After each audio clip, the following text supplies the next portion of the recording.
দেশের সরকারি বেসরকারি সব প্রাথমিক বিদ্যালয়ে শপথ বাক্যে পরিবর্তন আনা হয়েছে।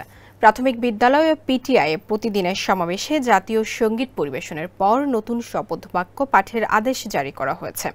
মঙ্গলবার প্রাথমিক শিক্ষা অধিদপ্তরের এক আদেশে এ তথ্য জানা গেছে। আদেশে বলা হয়, দেশের সকল সরকারি বেসরকারি প্রাথমিক বিদ্যালয় এবং পিটিআইয়ের সাপ্তাহিক সমাবেশকালে জাতীয় সঙ্গীত পরিবেশনের পর সরকার নিম্নোক্ত শপথ বাক্য পাঠের সিদ্ধান্ত গ্রহণ করেছে।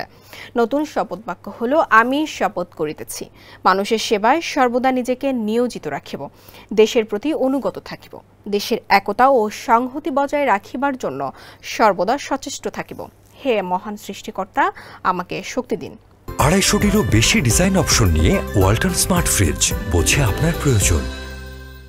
আমি যেন বাংলাদেশের সেবা করিতে পারি এবং বাংলাদেশকে একটি শক্তিশালী ও আদর্শ রাষ্ট্র হিসেবে গড়িয়া তুলিতে পারি। আমিন।